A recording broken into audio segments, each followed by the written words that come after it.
On February 6th of 2021, the Nitro Type Item Shop was introduced into the community, and honestly, this was such a highly anticipated and expected and hoped for and yearned for kind of feature that when it finally came, it almost seemed as if Nitro Type was missing this key part for such a long time that to finally have it solidified the game in a way that really wouldn't have the same kind of legacy looking back 8 or 9 months later that it would without the item shop.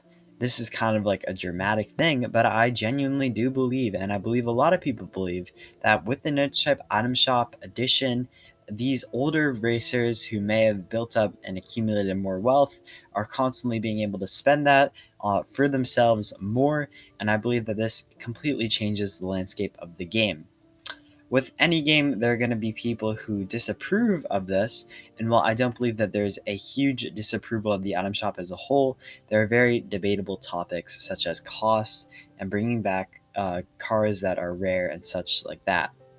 Before this podcast starts, I'd like to give two specific shout outs. The first one is to my Discord server, which is linked in the description. It's a really nice way to talk, Nitro Type, stuff like that. And then the other shout out I would like to give is to Titanium Tendons and anybody else who is doing a Nitro Type podcast. Titanium Tendons focuses on these heated discussions on his YouTube channel, and I know other people have begun to do Nitro Type podcasts, so shout out to anybody doing that. Without further ado, one last thing I'd like to add is that this podcast will be updated weekly from either Sunday or Monday each week. So I'm super excited about that. Let's tackle the Nitro Type Item Shop right now.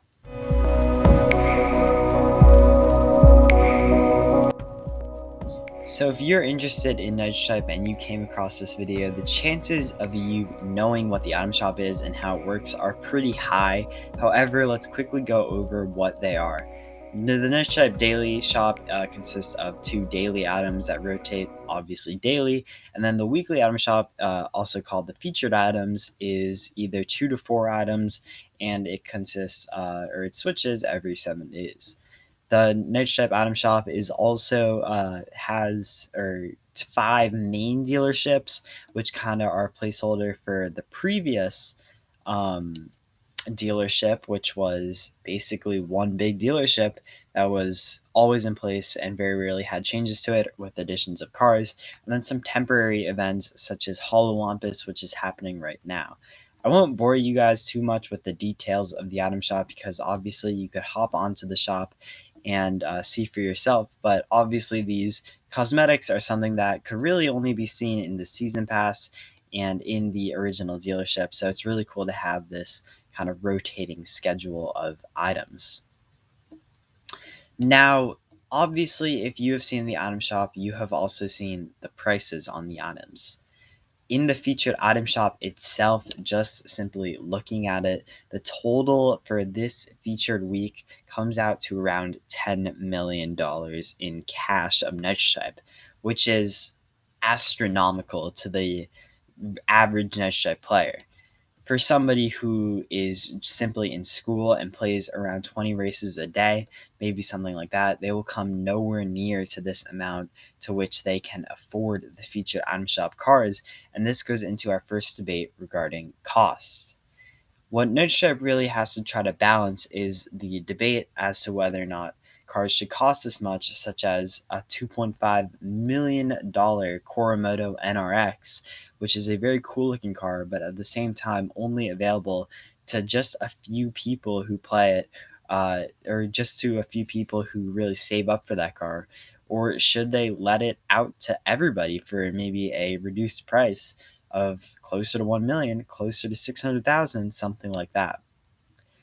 This is a really debatable topic because obviously these cars are rare, and something that should really be emphasized is that there's no point in giving everybody the opportunity to earn every car, because then it would become a matter of how many days in a row can you log in and just do a few races, rather than how dedicated are you to the game over a really long period of time, and kind of looking at those outwardly ways to earn cash and maybe not directly trying to earn cash. but something such as a team or a Discord server or a YouTube giveaway. These things are how people get rich on Nitro Type, and that is really what the goal is in Nitro Type. Other than just racing and improving your speed and your skill, the other main goal is to build up your wealth and build up your garage, which, in my opinion, makes the game so fun. The cars are what makes this game so fun. And so that's really the cost debate. People on specifically Nightshade Wiki have complained about the cost of the cars for a very long time. They believe that they're too high. Sometimes people even go to say that they're too low for some really good cars that probably should cost more. I would agree that they should cost more. However, there are other cars that probably should cost less. And I believe that these cars should be developed based on the community's preference, but also looked at upon Nitrotype's preference, because at the end of the day, the community only knows so much. Nitrotype has the access to these statistics, maybe how much money or how much Nitro cash is being spent weekly on the Nitrotype item shop and things like that, so they can make sure that the cash doesn't become inflated, that the cars become basically worthless, and stuff like that. And I know I've said it about 3 times already, but it all comes back to this center debate about how many people do you want having access to these cars on the daily. If you are somebody who has stockpiled $2 billion in cash, or you are somebody who is willing to pay in real money for this Nitro cash, then you are going to be able to absolutely buy everything in the item shop for months or years on end. And I think Nitro Type kind of does have to accept the fact that they just need to let these people have this car, or have this, or will theoretically have everything, because at the end of the day, if they were to raise the prices higher and try to bankrupt these bigger players, or at least make them spend more of their money, then they would really be leaving the common player base of people in schools who probably don't have more than $1 million at a time in their bank account. For most of them, they would be leaving them behind to try to cater to these bigger, or try to take away money from these bigger accounts, which really doesn't make sense considering that these bigger accounts are realistically only around one less than 1% of the entire player base. So that is the debate around cost, and we are going to be going into, I don't want to say a more nuanced debate, because theoretically that is a really complicated debate in itself regarding costs, but bringing back rare cars or titles or anything like that within the Niche Type Item Shop is something that doesn't even stem directly from the Niche Type Item Shop itself. What I mean by this is, specifically before the Niche Type Item Shop, there have been debates about whether or not old cars should be brought back during seasons or events. Obviously, people who enjoy, or who have these old cars, don't want them to be bring back or brought back, for the most part, because of the simple fact that obviously they own this car. It has a lot of value, and if you were to ever want to have an ego boost, or I mean, even though it's like against the ship's terms of service, even if you wanted to sell the account, then you want to have that kind of powerful car, that rare car in your account that not many people can claim to have. So that's where the debate comes in. And obviously, Nitro Type, especially when they want to basically get this, or get free content for their item shop, they'll probably be more likely to bring back these old cars. However, this is where the debate comes in. Do we want to take away the rightful ownership, or rightful like rarity of these cars, to give to a larger player base, or do we want to keep these cars rare and have to come up with new content, or continue to put repetitive new content within the item shop? At some point, I believe there needs to be a middle ground that needs to be found, because ultimately, if you were to give away every rare car, then if it's on a yearly cycle of rare cars coming back, then if somebody made their account in 2020, ultimately that account wouldn't really be much different from an account in 2012. And the main thing that you want to keep and you want to preserve on Next Type is like a healthy mix between a rare account and a new account, which is what Nitro Type always loves, a new player base. So that is what the debate is regarding bringing back rare cars. If you'd like to hear my specific opinions on some of these topics, I'll start off with cost and then kind of come into bringing back rare cars. But for cost, I believe that the cost is pretty much good where it is. I believe that everybody has to accept that these big accounts, I don't want to call Nate Dogg like somebody who's just like hoarding all the money, but he has built up his account for years on end, and he has this huge amount of cash to show for it, which is just like a result of him putting in the work every day and continuously supporting a team and getting support from his YouTube channel and stuff like that.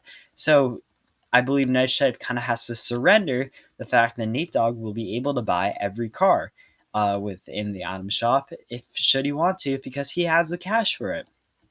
Now, obviously, if they were to want to bring that cash car total up and try to get him to splurge some of his more money, then those cars would be practically useless because obviously the rest of the player base would never buy them and they would be made for just like three specific people or something like that.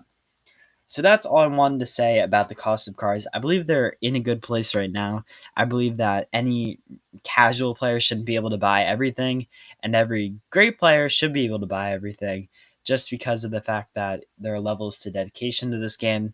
And obviously, if you want to race a lot or be intertwined within the community, then it is beneficial to both Nitro Type and yourself because you'll be getting those cars, and Nitro Type will be getting that kind of publicity because you are radiating that publicity to your friends, family, stuff like that. And my next thing is bringing back rare cars. I believe that rare cars should be brought back in moderation. And if a car is specifically rare, perhaps maybe one of the rarest in the game, then a variant of that car should be brought back, or a special title or something should be given to the rightful or the original owners of that car.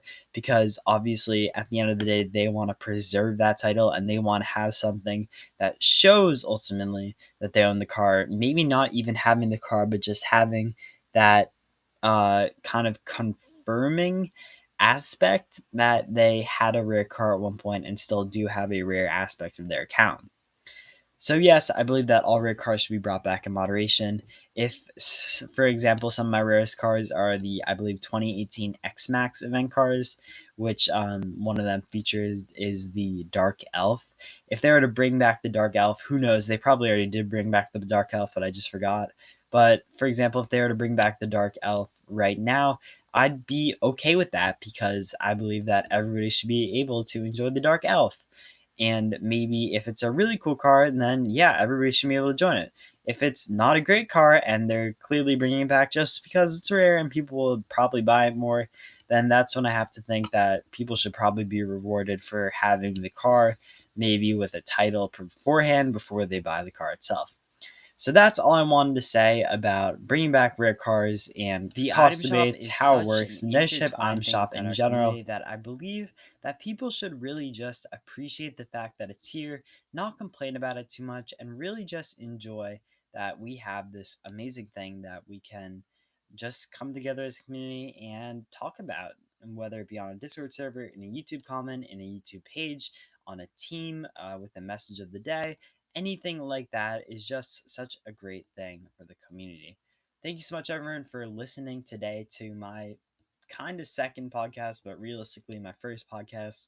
I can't wait to see everybody next week. I will hint at the topic of next week's video slash podcast, which is the accuracy debate around Nitro Type and whether or not they should literally change the interface and the aspects of their game to cater more to typing skills rather than that of a leaderboard, or rather than that of simply just getting races done faster and easier, which mainly revolves around accuracy and their leniency on that. I'm sorry that today was kind of a shorter podcast because I just feel like that it might have been a little bit on the shorter side just because I only had two main things to talk about, which were the costs and the debate regarding Nitro Type cars. So I will be probably diving a little bit deeper into podcasts, specifically next week with accuracy. Who knows? Maybe I'll bring on some guests in the future. I know one of my good friends named Izzy has already wanted to be on the podcast, so we might just have to bring somebody on for a nice little discussion on Nurture Podcast. Super excited for the future of this podcast. Be sure to like and subscribe. I didn't really say this, but if you do enjoy my content, that is really appreciated. I will stop wasting your time now. Thank you so much for watching everyone today, and have, as always, an amazing day. Quote Penguin Cyber.